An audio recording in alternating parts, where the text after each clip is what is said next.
시작. 그러므로 너희는 가서 모든 민족을 제자로 삼아서 아버지와 아들과 성령의 이름으로 침례를 주고 내가 너희에게 명령한 모든 것을 너희에게 가르쳐 지키게 하여라. 보아라, 내가 세상 끝날까지 항상 너희와 함께 있을 것이다. 아멘. 오늘은 이제 마태복음 마지막 순서라고 했는데요. 오늘 마태복음 수요 예배 때마다 한지 60번째 됐네요. 60번째로서 이제 마지막 최종 시간이고, 지난주에 예수님의 제자의 성품에 관해서 우리 살펴봤다면 오늘 마지막으로 예수님 제자 사역에 관해서 말씀 나누려고 합니다. 예수님께서 마지막으로 이제 제자들에게 사명을 남겨주신 것을 대사명이라고 하는데, 그것이 이제 교회에게 주신 사명이라고 말씀할 수 있겠죠. 영혼 구원해서 제자로 만들어라 라는 이 사명이죠. 그 제자로 만든다는 것에 대해서 우리가 이제 좀 집중적으로 살펴보고 있는데, 이렇게 두 가지로 기억하면 좋겠다 말씀드렸죠. 예수님의 제자는 첫 번째 예수님의 성품을 닮아서, 그러니까 예수님의 성품을 가지고서 어떤 일을 하고, 두 번째 예수님이 하셨던 사역, 예수님의 사역을 이어받아서 하는 사람이다. 예수님의 성품, 예수님의 사역 이야기하고, 그것을 이제 자기만 하는 게 아니라 물론 내가 하고 그 다음에 다른 사람들도 계속 이것을 이어서 해나가도록 하는 사람이 예수님의 제자다, 이렇게 정의했습니다. 예수님 그런 관점에서 이제 살아계실 때 예수님이 12제자를 비롯해서 크게는 70인, 또 더 크게는 500인 제자들을 훈련시키셨고, 보여주셨고, 훈련시켜주고, 그 다음에 이제 이 제자들이 이제 사도행전으로 넘어가면 사도들이다, 이렇게 돼서 그들이 또 많은 교인들을 훈련시키고 본을 보이고 해서 그것이 계속 이제 대물림이 돼서 오늘날까지 이어졌다라고 이렇게 생각하면 좋겠습니다. 지난 시간에 말씀드린 거 잠깐 생각하면, 예수님의 성품에 대해서 생각한다면 예수님의 성품은 곧 성령의 열매다, 이렇게 말씀드렸죠. 성령의 열매 9가지인데 꼭 9가지만은 아니더라도 참 이게 외우면 좋겠는데, 저도 이게 옛날에 이제 기억거전을 한 거하고 세번역하고 좀 헷갈리는데, 계속 이제 저는 이제 다시 세번역으로 다시 기억을 해보려고 합니다. 세 개 이렇게 하면 더 좋겠다고 하는데, 사랑, 기쁨, 화평. 사랑, 기쁨, 화평. 두 번째는 인내, 친절, 선함. 옛날에 이제 양선 해서, 양선이 뭔가 했더니 선함입니다. goodness. 사람 늘 선하게 대해주는 것이요. 인내, 친절, 양선. 그 다음에 신실, 온유, 절제. 옛날에는 충성, 온유, 절제인데, 충성이라는 개념이 이게 좀 사적이지만, 옛날 우리나라에도 한때 충성이 미덕인 때가 있어요. 국가의 충성, 어떤 단체 충성인데, 사실 그 충성보다는 신실합니다. 약속한 것을 반드시 잘 지키는 신실합니다. 이렇게 기억하면 좋겠습니다. 이런 성령의 열매는 우리가 성령 충만할 때 맺게 된다, 그런 말씀 드리고, 그래서 늘 성령 충만으로서 성령의 열매를 맺고 예수님의 성품을 닮아가자. 그게 이제 우리가 계속해서 신경 쓰고 노력하고 애써야 될 그런 부분이죠. 하나님의 일을 잘하지만도 예수님의 성품이 없으면은 일은 성과는 있을지 모르지만 사실 자기는 아무 상관이 없는, 소용이 없는 그런 일이 되는 거죠. 지난번에 제가 또 이제 존 스타트 목사님의 그 기도도 한번 소개해드리지 않았습니까? 저도 이제 계속 이제 몇 주 동안 저도 이제 그 기도를 하게 되는데, 이 성령의 열매와 연결된 거죠. 그 존 스타트 목사님이 아침에 이제 날마다 했다는 기도가 이거죠. 성삼위 하나님과 연결되는 거죠. 하늘에 계신 아버지 하나님, 아버지를 두고 하늘에 계신 아버지, 그 아버지와는 내가 하나님의 임재 안에, 오늘 내가 하나님의 임재 안에 살고 하나님을 기쁘시게 해드리는 삶이 되길 원합니다. 그리고 두 번째, 예수님, 오늘 제가 저의 십자가를 지고 예수님을 따르기를 원합니다. 또 성령님, 오늘 성령님 저를 충만하게 하셔서 이 성령의 열매인 사랑, 기쁨, 화평, 인내, 친절, 선함, 또 신실, 온유, 절제가 제 삶에서 열매 맺어 갈 수 있도록 도와주십시오. 이렇게 해서 성삼위 하나님, 예수님, 성령님 이렇게 하면서 기도했다는데, 여러분 또 원하시면 또 그런 기도 문구 정확히 맞추지 않아도, 하나님은 임재 안에서 하나님을 기쁘게 하고, 예수님은 저의 십자가를 지고, 예수님 저 자신의 십자가죠. 예수님을 따르기를, 성령님 성령 충만해서 성령의 열매가 맺혀지기를, 이렇게 기도하는 것도 좋겠습니다. 자, 이게 이제 지난번에 나눈 말씀이고, 오늘은 이제 예수님의 사역에 관해서, 예수님 하신 일에 관해서 살펴보겠습니다. 예수님이 이 땅에 왜 오셨는가? 한마디로 말하면 이 세상을 구원하러 오셨다. 이렇게 말씀할 수 있죠. 예수님이 구원하기 위해서 오셨는데 그 구원을 위해서 어떤 사역을 하셨냐? 사역이란 단어가 좀 거창하게 된다면 어떤 활동을 하셨나? 이렇게 일반 용어로 생각해도 됩니다. 마태복음에 보면 두 번이나 예수님께서 어떤 사역을 하셨다는 것을 딱 정리해서 표현한 부분이 있습니다. 4장 23절하고 9장 35절인데요. 표현은 조금씩 달라도 중요한 내용이 똑같습니다. 4장 말씀 제가 인용해 보면 예수께서 온 갈릴리를 두루 다니시면서 첫 번째, 그들의 회당에서 가르치시며 두 번째, 하늘나라의 복음을 선포하며 세 번째, 백성 가운데서 모든 질병과 아픔을 고쳐주셨다. 이렇게 이야기합니다. 이게 이제 9장 35절에도 똑같이 거의 똑같은 표현으로 반복이 됩니다. 그래서 이제 마태가 예수님의 하신 일을 이렇게 소개하는 거죠. 예수님이 우리 온 세상을 구원하러 오셨는데 그 구원을 위해서 하신 일이 뭔가? 물론 이제 십자가에 돌아가셨다. 이거는 이제 정점이고요. 그 전에 하신 일이 뭔가? 가르치셨다. 두 번째, 복음을 선포하셨다. 세 번째, 고쳐주셨다. 이렇게 해서 뭐 이제 영어로 표현한다면 teaching, preaching, and healing 이렇게 세 가지 했다라고. 그래서 예수님의 3대 사역 혹은 3중 사역 이렇게 표현하는 경우도 많습니다.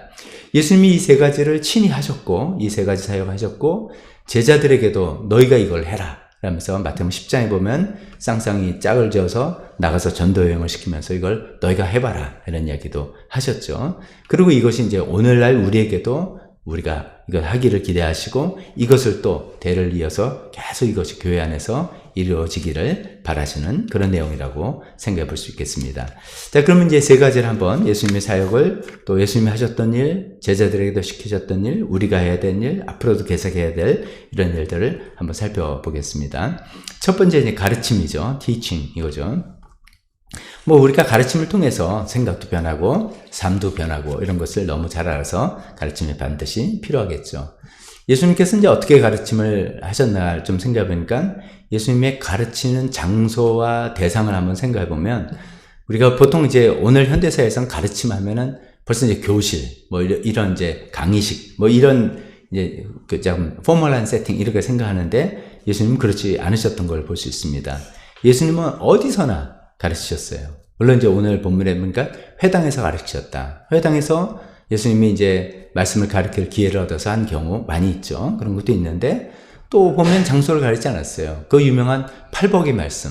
그 어디서 하셨습니까? 산상수훈이라고 하잖아요. 산 위에서 훈계를 주셨다. 그래서 산상수훈인데 높은 산은 아니지만 언덕 동산 같은 그 산에서 말씀을 가르치고 우리가 또 잘 아는 씨 뿌리는 자의 비유 네 가지 밭에 있는 그거는 사람들이 많으니까 예수님 배에 타셔서 해풍을 이용해서 하셨다. 그러니까 배에서도 가르치시고 또 길 가다가 가늠하다 현장에 잡힌 여인 그걸 가지고 함정을 파는 질문을 할 때 거기서 또 가르치시고 장소를 가리지 않고 가르치셨다라는 것이고 예수님 가르치는 대상도 구분하지 않으셨죠. 제자들만 가르친 게 아니라 무리들도 다 가르치시고 환자들 병 고치러 오신 사람들에게도 병만 낫게 해주신 거냐 가르침을 해주시고 심지어 적대자들인 바리새파 사람들 사두개파 사람들에게도 다 가르침을 베풀었던 것을 볼 수가 있습니다.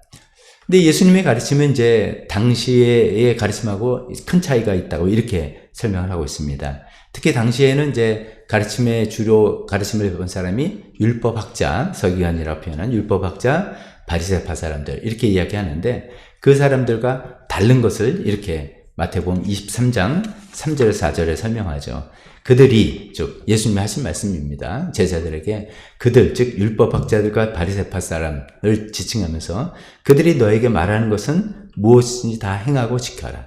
그들의 가르침 내용은 틀린 것이 아닌 것 많다 이거죠. 그것은 듣고 행해라. 그러나 그들의 행실은 따르지 말아라. 왜냐하면 그들은 말만 하고 행하지는 않는다. 그러니까 예수님이 그렇게 비교하는 거죠. 말만 하고 올바른 소리는 하지만 그것을 실천하지 않고 삶으로 행하지 않는 그런 사람들 조심하라 할 때 예수님은 철저하게 가르치신 대로 사셨고 사신 대로 가르치셨던 그런 예수님의 가르침의 특징이다라고 볼 수가 있겠습니다. 자, 이렇게 이제 간단하게 생각해 본다면, 예수님의 이런 가르치심을 삶으로 실천하시고 장소를 가리지 않고 대상을 가리지 않고 했던 그 가르침을 이제 우리도 예수님께서 12제자에게도 기대하셨고 그것이 계속 교회를 통해서 이어지기를 기대하시니까 저와 우리도 여러분도 다 같이 그렇게 해야 되게 될 거라 생각합니다. 우리가 잘 아시겠지만 가르침은 사실 가르침의 방법은 굉장히 다양한 방법이 있죠. 보통 우리가 이제 교회에서 가르침 생각하면 성경 공부 생각하십니다. 맞습니다. 성경을 펴놓고 성경에 대한 내용을 풀어서 설명하고 이해해 주는 거 굉장히 중요한 또 방법이고 필요한 방법입니다. 그러나 성경 공부만이 아니죠. 우리가 가르침은 예수님은 책을 펴놓고 성경 펴놓고 가르친 적이 거의 없습니다. 회상에서 가르치는 것 외에는 거의 없습니다. 어떤 대화를 통해서 충분히 가르침이 될 수 있고, 또 상담, 상담이란 건, 좀 도와달라. 무슨 이야기를 꺼내올 때죠. 대화는 그냥 나오는 것이죠. 근데 그 상담을 통해서도 얼마든지 우리가 상담을 통해서 우리 경험담을 이야기해 주면서 가르칠 수도 있고, 조언을 해주면서 가르칠 수도 있고, 또 이제 티칭 메서드, 가르치는 방법 중에 그런 게 있잖아요. 일방적으로 내용을 전달해 주는 것보다 스스로 답을 찾게 도와주라. 이런 게 있잖아요. 그러면 정말로 자세하게 우리가 어떤 대상을 생각하고 그 사람들에게 이런저런 질문을 해주는 것, 굉장히 좋은 가르침이라 생각합니다. 질문 자체에 답이 담겨 있는 거를 생각을 못하고 있을 때, 이건 어떻게 생각하냐? 이건 왜 그렇게 됐냐? 이렇게 되면 어떻게 될 거 같냐? 이런 질문을 자세하게 해주는 통해서 상대방이 답변을 하면서 스스로 이건 이렇게 했구나 라고 깨닫게 하는 것도 굉장히 지혜로운 중요한 방법이겠죠. 또 그다음에 제일 중요한 것 중 하나가 삶의 모범을 보이는 것. 삶의 모범을 보이면서 가르치는 것. 이런 거 우리가 얼마든지 해나갈 수 있고 굉장히 중요한 거라고 말씀드릴 수 있겠습니다. 자, 그런 것들이 이제 가르치는 세팅도 우리가 성경부라면 성경부 모임에도 있겠지만 우리 목장 모임에서 얼마나 많은 가르침이 지금 진행이 됩니까? 목장 모임에서 삶의 모범도 보여주고 어떤 조언도 나오고 경험담 이야기도 나오고 대화가 되고 질문도 나오고 굉장히 중요한 가르침의 그 장소, 무대라고 말할 수 있겠습니다. 목장 정신 목장이 아니라 식사하면서도 얼마든지 그런 거 나올 수 있고요. 1대1로 만나서도 있고 같이 여행을 가서 있고 어떤 교회에서 행사를 하면서도 얼마든지 우리가 생각만 하면 얼마든지 가르침의 무대가 있을 수 있고 방법도 무척 다양하다라는 것을 생각할 때 예수님께서 시간과 장소와 대상을 가리지 아니하시고 가르치셨고 그것이 대물림돼서 나에까지 온 것처럼 나도 예수님의 삶을 배우고 예수님께서 나에게 말씀해 주고 성경 내용을 여러 장소에서 집에서 자녀 가르치는 걸 두말할 것도 없죠. 그렇게 해야 되겠다. 그러기 전에 먼저 내가 예수님의 가르침을 내 삶으로 살아내고 그러니까 살아내니까 아직 부족해서 안 한다. 절대로 그게 아니죠. 그러니까 율법학자 바리새파처럼 위선자 되지 말자는 뜻이죠. 살아내면서 그것을 다양한 방법으로 다양한 무대에서 가르침을 우리도 이어나가는 예수님의 제자가 될 수 있겠다라는 말씀입니다. 두 번째는 이제 복음 전파, preaching. 이 복음 전파 이 부분에 대해서는 특히 이제 영어로 preaching이라고 생각하니까 선포하는 그런 개념이 되고, 그러면 우리가 일반 이제 교회 활동을 통해서는 설교라고 생각을 합니다. 설교라고 생각하는데, 그러면 이거는 목회자들만 해당되는 거고 우리 일반 성도들은 아니지 않는가 이런 생각을 할 수가 있는데 그런 부분도 있겠어요. 목회자들은 이제 이런 건 있습니다. 저희 이제 침례교회 같은 경우에는 이제 신학교를 졸업하고 신대원 졸업하고 목사가 되기 위해서 과정 중에 하나가 이제 저희도 이제 지방회라고 소속이 되어 있지 않습니까? 지방회에서 목사 시취를 합니다. exam, 그 사람의 목회자의 자질과 신학적인 배경 이런 게 있는가 이런 걸 보는 겁니다. 그래서 소논문도 쓰게 하고 그걸 검토도 하고 여러 가지 질문도 하고 그 다음에 이제 중요한 하이라이트 중에 하나가 그 지방의 회원 목사님들 앞에서 복음 설교를 하게 합니다. 복음 설교. 그러면 설교 아닌가? 근데 저도 지금 이거는 예수님의 제자에 대해서 어떤 설교지 예수님을 믿어야 되고 왜 믿어야 되고 믿는 이런 복음의 구원에 관한 메시지는 아니잖아요. 이제 거기에서 파생된 여러 가지잖아요. 근데 이제 그 시간에는 반드시 복음 설교를 하게 돼 있어요. 예수님을 왜 믿어야 되고 어떻게 믿어야 되는 이런 것들을 하게 돼 있습니다. 뭐 이제 그렇게 그 프리칭 여기서 예수님 말씀하는 게 복음 전파니까 예수님을 믿어야 되고 안 믿으면 어떻게 되고 이런 것을 하라는 건가? 뭐 그것도 있어요. 그래서 이제 목회자들도 복음 설교를 해야 되고 설교 매주마다 그걸 할 수는 없지만 본문에 따라서 필요할 때라서 그런 복음 설교를 해야 되는 건데 저는 이걸 좀 폭넓게 이해하고 싶습니다. 이 복음 전파, preaching이라고 하는 것은 그 핵심은 하나님 나라가 왔다는 것을 선언하는 그런 거예요. 이 이제 마태복음 이 말씀을 우리가 지금 본문의 4장에 나왔다, 9장에도 나왔다 하는데 제가 10장에서 예수님께서 제자들에게 너네도 가서 해봐라 라고 시켰다라고 말씀했잖아요. 그때 예수님께서 제자들에게 이렇게 선포하라고 그래요. 하늘나라가 가까이 왔다고 선포해라. 이거예요. 단순히 복음을 전파하라는 그게 아니라 그 핵심 내용은 하늘나라가 가까이 왔다. 즉 하나님 나라가 왔다. 하나님 나라가 와서 하나님 예수님을 받아들이고 그 말씀대로 살아야 되고 그러니까 이제 어떻게 보면은 앞에 말한 가르침, 티칭이란 부분은 우리가 예수 믿는 사람이 어떻게 살아야 되는 거를 설명하는 거라면 이 복음 전파는 왜 예수님을 믿어야 되며 어떻게 믿을 수 있으며 뭐 하는 즉 전도에 관한 것이다 이렇게 생각하는 것도 우리가 더 이해하는데 우리가 적용할 때 좋을 것 같습니다. 그러니까 이것을 뭐 선포가 됐든 프리칭이 됐든 뭐 조곤조곤한 말이 됐든 예수님을 반드시 믿어야 되는 전도에 관한 이야기다라고 생각하면 우리가 더 쉽게 적용할 수 있을 것 같습니다. 그렇기 때문에 이 두 번째 복음 전파에 관해서는 영혼에 대한 관심하고 밀접하게 연결이 되어 있는 것 같습니다. 지난번에 저희 성금요 예배 때도 그런 말씀드렸죠. 예수님께서 마지막 마지막 기도가 자신의 영혼을 하나님께 부탁하는 그런 기도. 영혼이 얼마나 중요한지 그것을 기도했다고 말씀드렸는데요. 영혼에 대한 관심은 오늘 한번 저는 이렇게 한번 설명을 이런 말씀 생각이 들어서 말씀드립니다. 우리가 이제 서로 가족이든 친구든 교회 사람이든 뭐 직장 동료든 뭐 주변 사람들 사람들을 이렇게 많이 만나고 접하는데 상대방을 그저 내가 나와 함께 지내고 어울리고 살아가는 사람 차원에서 보는 것과 그건 이제 필요하죠. 그래서 인간대 우리가 서로 예의를 지키면서 여러 가지 잘 지내야 되는데 영혼의 관점이라 생각한다면 저분이 나와 함께 어울려 사는 사람만이 아니라 하나님 앞에서 살아가는 존재다. 저분은 하나님 앞에서 살아가는 존재인데 하나님 앞에 생명을 가지고 살아가고 있느냐 아니면 하나님 앞에서는 죽어 있느냐 이거죠. 이런 관점을 갖고 있는 거죠.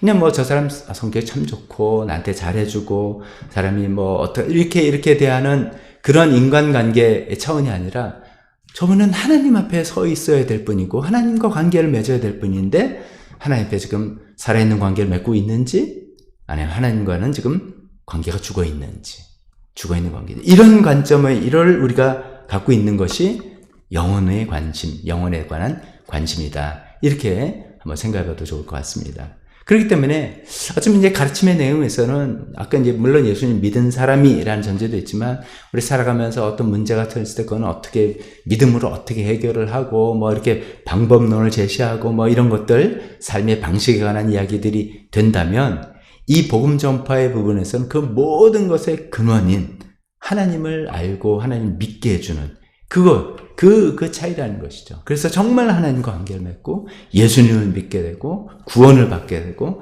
그 구원의 핵심은 하나님으로부터 모든 것을 해결받는 그런 차원의 접근, 그런 차원의 그 선포라고 말씀드릴 수 있겠습니다. 그래서 쉽게 그냥 우리가 전도 이렇게 생각해도 좋을 것 같아요. 전도 이렇게 생각하면 좋을 것 같습니다. 그렇게 생각해 보면 이건 목회자만이 아니라 모든 사람이 이 복음 전파 두 번째 예수님이 하셨던 사역에 복음 전파를 다 우리가 참여할 수 있고 또 참여해야 되는 그런 것이죠. 근데 이제 전도하면은 뭐 기질적으로 전도를 잘 하시는 분도 있고요. 뭐 말도 잘 걸고 뭐 이렇게 데리고 오는 것도 뭐 이렇게 별로 부끄럽지. 왜 사실 이제 뭐 교회 가자 그럴 때 싫어요. 그러면 뭐 괜히 좀 마음이 다치기도 하고 난 그런 거 상처받기 싫어. 뭐 이런 거 있잖아요. 나는 사람들을 존중해서 그 사람이 뭐 교회 가자 그럴 때까지 기다릴까? 뭐 성격이 다 달라요. 뭐 이렇게 됐는데 이제 이렇게 생각할 때 전도의 분업화. 이거 우리 여러 차례 이야기했지 않습니까? 우리 다양한 방법으로 전도할 수 있기 때문에 여러 가지 이것도 좀 분업화 비슷한 거죠. 제가 좀 뭐 우스갯소리 비슷하게 그런 느낌이 든다 말씀드렸잖아요. 옛날에 요즘은 뭐 구두 닦기 전문 구두 닦기 거의 찾아보기 어려운데 우리나라 한때 이제 직장인들 다 구두 닦기 하면 찍새가 있고 딱새가 있다. 그런 일 있잖아요. 찍새는 뭐 사무실 다 돌아다니면서 구두 다 수고해 오고 뭐 사람들 영업직이죠. 다 구하면 딱새는 거기 앉아서 계속 그만 닦는 거죠. 생산직 이렇게 표현이죠. 그래서 전 구두 닦기도 찍새와 딱새로 구분된다. 분업화됐다. 뭐 이런 것처럼 전도도 나 혼자 다 처음부터 끝까지 다 할 필요가 없다는 거죠. 그렇게 할 수 있으면 좋죠. 근데 다 우리가 역할이 다 다르다. 가만히 저도 이렇게 보면은 교회 사람을 인도하는 것을 잘 하시는 분이 있어요. 인도의 역할을 담당하시는 그의 뭐 은사인지 기질인지 뭐 모르겠습니다만 교회로 인도해 주는 걸 참 잘하시는 분이 있어서 우리 교회도 보면 한 사람이 꽤 여러분들을 인도해 주신 사람이 있어요. 근데 뭐 그 사람이 계속 팔로우업을 잘해서 예수를 믿게 하는 것까지 된 경우도 있지만 뭐 그런 경우는 그런 분이 있고 그 다음에 이제 목장이 배치가 되고 그러면은 교회 잘 섬기고 그들을 사랑하고 베풀고 해서 교회 정착을 시키고 그 다음에 또 그러면 목장에서 잘해서 뭐 우리게 뭐 생명의 삶이라는 건데 그거 좀 해보라고 다 좋다고 뭐 이렇게 또 이야기도 하시면 또 이제 저한테 넘어와요. 그러면 저는 또 목사로서 정심성껏 기도하면서 생명의 삶을 가리키고 예수님 영접하게 하고 뭐 이런 것들을 해나가고 그럼 다시 또 목장에 배치셔서 그분이 또 신앙 성장돼서 인도를 해오던 또 인도 교회 오신 분들 잘 섬기던 여러 가지 일들을 교회에서 함께 팀으로 다 함께 또 분업화되면서 이 일을 해나가는 일을 누구나 다 할 수 있겠다는 거죠. 그렇게 생각할 때 이 두 번째 복음 전파 이것도 우리 모두가 예수님의 제자로서 할 수 있고 해야 되고 이 일을 또 하자고 너도 이거 할 수 있다 너 이거 해봐라 라고 해나갈 수 있는 그런 영역이라고 생각합니다. 세 번째 이제 병고침 예수님 사역의 병고침이죠. 우리가 복음서를 읽어보면 예수님이 병자를 굉장히 많이 고치는 장면이 나오죠. 그렇죠? 제가 일일이 찾아본 게 아니라 저도 자료를 보니까 복음서에 예수님이 사람 병 고치는 그 치유 사례가 병 고치거나 귀신 쫓아내는 이런 게 41번이나 기록되어 있다고 합니다.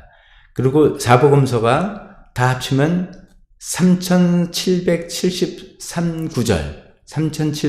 3773절이라는데 그 중에 전인 치유 사역에 대해서 이게 병과 마음과 귀신 쫓아 이런 거 다 합치는 것 같아요. 전인 치유 사역에 관한 내용이 484구절이나 된다고 합니다. 거의 한 15% 좀 안 되는 12, 13% 정도 굉장히 많은 부분이 치유 사역이었다는 것이요. 병 고치는 사역이었다는 힐링 미니스트리였다는 것을 볼 수 있습니다. 그럼 우리가 질문 한번 해봅니다. 예수님은 왜 이렇게 많은 치유 사역을 했을까? 왜 이렇게 사람들 병을 많이 고쳐주셨을까? 뭐 제일 간단한 이유는요. 병자들이 많았어요. 그 당시에는 진짜 병자가 워낙 많고 병 고칠 데가 없어요. 고칠 뭐 병원이나 그런 건듯한 시설이 없는 거죠. 그 12년 혈류증 여인의 이야기를 들어봐도 다 가짜 의사, 속임수 의사. 이 여인이 12년 동안 고생만 했잖아요. 용한 의원이 딱 가서 재산 탕진하고 마음고생하고 제대로 병 고치는 데가 없고 병든 사람은 많고 이러니까 다 예수님이 이제 병 고친다 하니까 다 찾아왔던 것이죠. 그래서 이제 뭐 가장 일반적인 이유는 뭐 그런 사람이 많았으니까 그런 건데 그보다 더 이제 신학적인 이유죠. 예수님께서 왜 병을 고쳐주셨냐를 예수님 입으로 이렇게 말씀하십니다. 마태복음 12장 28절에 보면 거기 이제 귀신이 들려서 말 못하고 눈이 먼 사람이 있어요. 이제 말 못하고 눈 먼은 여러 가지 이유가 있겠지만 이 케이스는 귀신 때문에 그런 케이스였던 것 같아요. 그 사람을 이제 고쳐줬더니 이제 바리새파 사람들이 저거 귀신의 힘을 빌어서 저러는 것이다 라고 이제 그걸 비난하고 했던 그 상황에서 예수님이 이렇게 이야기하신 거예요.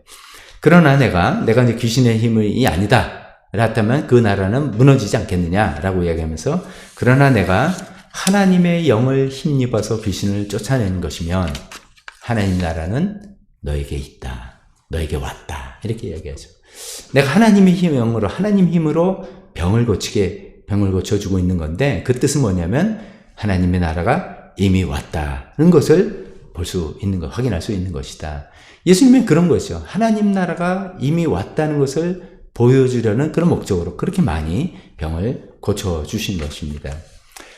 근데 예수님께서 병 고쳐주신 것을 보면, 방법도 참 다양하세요. 우리가 흔히는, 예수님 말씀에 능력이 있어서 말씀으로 병을 고치셨다. 이렇게 되는데, 맞아요. 많은 경우 그랬어요. 그냥 뭐 중풍병자도 상을 들고 일어나라 했더니 그냥 툭 일어나고요. 그렇게 된 건데, 손을 내밀어라 했더니 손이 낫게 되고 그런 건데, 또 어떤 경우를 보면 이렇게 손을 대주셨어요. 베드로 장모 같은 경우도 손을 만져주시고, 문둥병장도 손을 대주시고, 이렇게 해서 터치해 주시면서 병을 낫기도 하고, 또 희한한 케이스들도 있잖아요. 실로암 사건일 때 진흙을 개어서 그 소경의 눈에 바르고 너 실로암에 가서 씻으라 라는 또 희한한 방법으로 병을 고쳐주기도 하고, 제일 신기한 방법은 그 에바다라는 겁니다. 귀머거리를 고쳐주시는데, 예수님이 손에다 그 환자의 손가락을 그 귀에다 이렇게 대주시고, 그 다음에 우리 생각이 좀 더러운데 침을 뱉어서 환자 손에 대시고, 성경 그대로예요. 침 뱉어서 환자 손에 대시고 이 하고 뭐 텔레토비처럼 이 하고 해가지고 발라주시고, 기도 에바다 뜻이 열려라 이거죠. 눈이 열려라, 귀가 열려라 이거죠. 그랬더니 나았다. 신기한 방식을 했어요. 즉 이제 다양한 방법이다 이거죠. 말씀의 능력이니까 말씀으로만 탁탁탁 이게 아니라, 한 가지 방법이 아니라 가르침의 방식도 다양했던 것처럼 이 힐링, 병 고침의 방식도 다양하게 하셨다라고 우리가 살펴볼 수 있습니다. 자, 이런 예수님의 예를 보고 우리는 이제 우리는 어떻게 그러면 제자로서 이 병 고침 사역을 우리도 이어받을 수 있을까 생각해 보면, 일단 우리가 누가 아프다 그러면 기도하는 것입니다. 육신적인 질병을 하나님께서 고쳐주시기를 기도 열심히 하는 것이죠. 근데 이제 현실적으로 우리가 요즘에는 이 모든 육신적인 질병은 대부분은 병원을 통해서 하나님께서 고친다 이렇게 생각하고 있습니다. 그래서 병원 치료를 받습니다.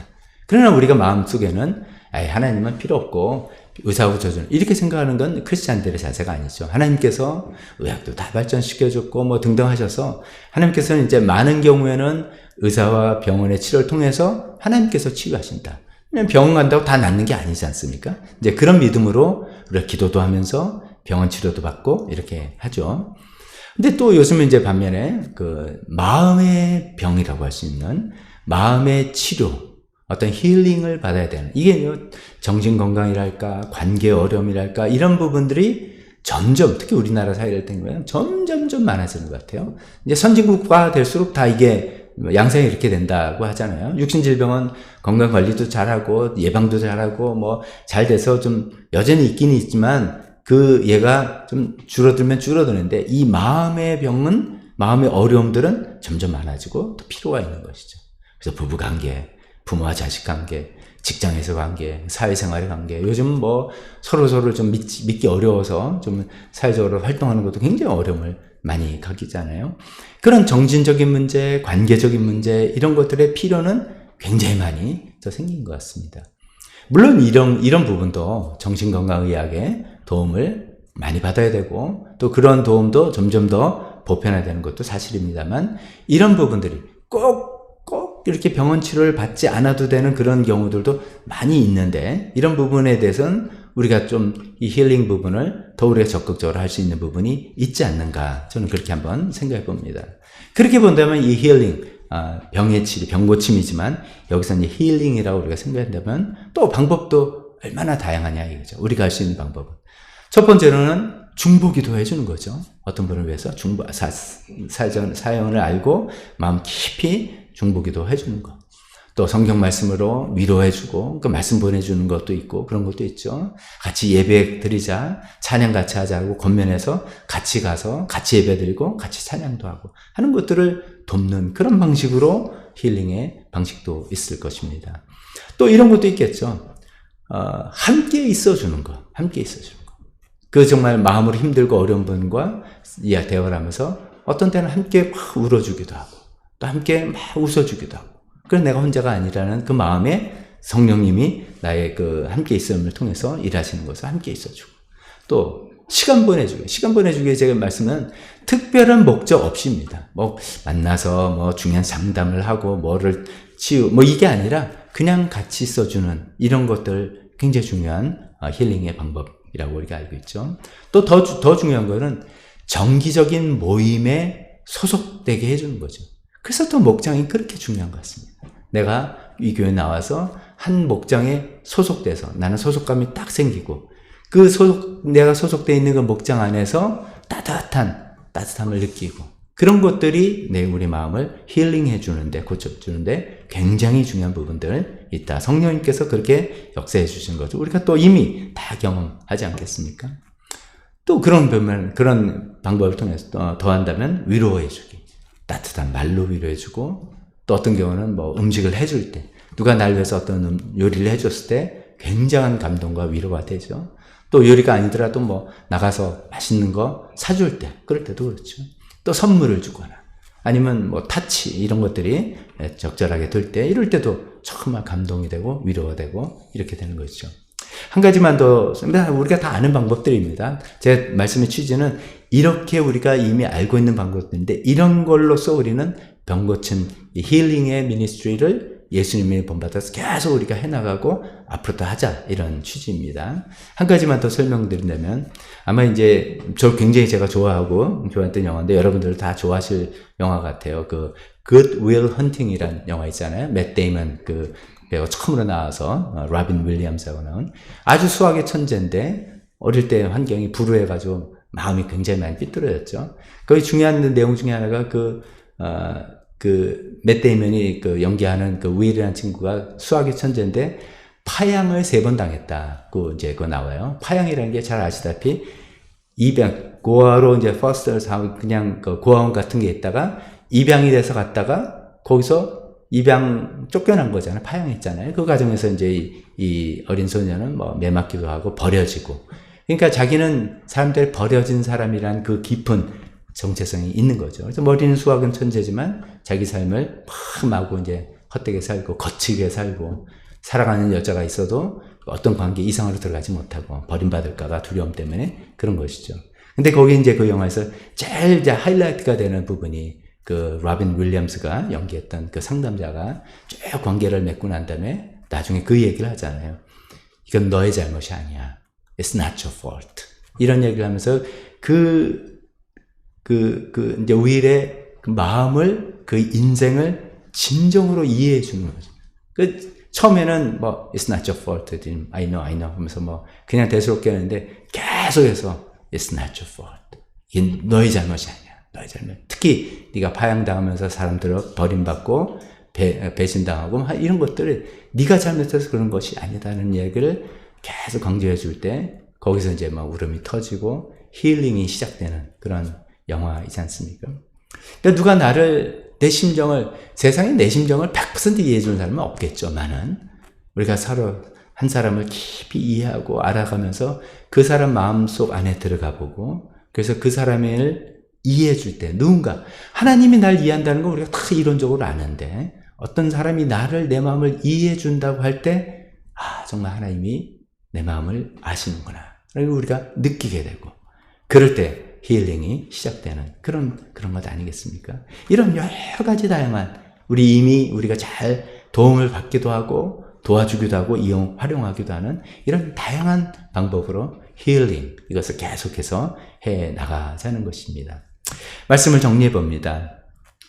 제자는 예수님께서 하시던 사역을 계승해서 하는 것이죠. 가르침의 사역, 복음 전파의 사역, 또 병고침의 사역, 그랬습니다. 여러 가지 방법으로 언제 어디 때라도 누구에게도 우리도 삶으로, 말로, 조언으로, 질문으로 여러 가지로 가르칠 수 있습니다. 또 그런 것을 계속 하자고 encourage 해야 되겠습니다. 두 번째, 복음 전파. 이거는 거창한 복음 설교만이 아니라 우리가 전도함으로써, 전도도 나 혼자 이것을 다 해야 되는 것이 아니라 분업화돼서 내가 할 수 있는 부분에서 교회가 전체 목장과 교회가 팀이 돼서 해 나갈 수 있다고 말씀드렸습니다. 마지막으로 힐링, 병고침도 육신적인 질병, 우리가 기도함을 통해서 또 하나님께 매달림 통해서 그러나 또 마음과 관계적인 이런 부분들 우리가 여러 가지 힐링 방법을 통해서 그분들을 마음으로 고쳐주고 또 예수님께서 우리에게 맡겨주신 일을 계속 잘 해 나갈 수 있을 것입니다. 교회는 계속해서 이런 일들을 우리 같이 하자 해나가고 이런 일을 통해서 서로 사람들이 다 세워지고 일어나고 그 일들을 끝까지 해나가는 우리 모두가 되었으면 좋겠습니다. 기도하겠습니다. 하나님 아버지, 오늘로써 마태복음을 다 이제 마치게 되었습니다. 마지막으로 예수님께서 마지막 부탁이 제자를 만들라는 부탁이었습니다. 그것을 위해서 영혼을 구원해서 제자를 만들고 그 제자가 예수님의 성품을 가지고 예수님의 사역을 해나가는 사람. 나뿐만 아니라 다른 사람도 그것을 계속할 수 있게끔 책임을 맡겨주고 위임하고 또 기회를 주고 코칭을 하고 해서 해나갈 수 있게 세워주는 그런 것이라 생각할 때 하나님 우리 교회가 그런 교회가 계속되기를 원하고 그런 것들이 각 목장들을 통해서 또 각 사역부서를 통해서 잘 이루어질 수 있게 도와주시길 기도합니다. 예수님께서 이 사명을 부탁하면서 하늘과 땅의 모든 권세를 가지신 분께서 내가 너희와 영원히 세상 끝날까지 함께 할 터이니 너희는 이 일을 계속하라고 말씀하셨던 것을 늘 기억하며 우리가 해나갈 수 있는 저희가 되게 도와주시옵소서. 예수님의 이름으로 기도했습니다.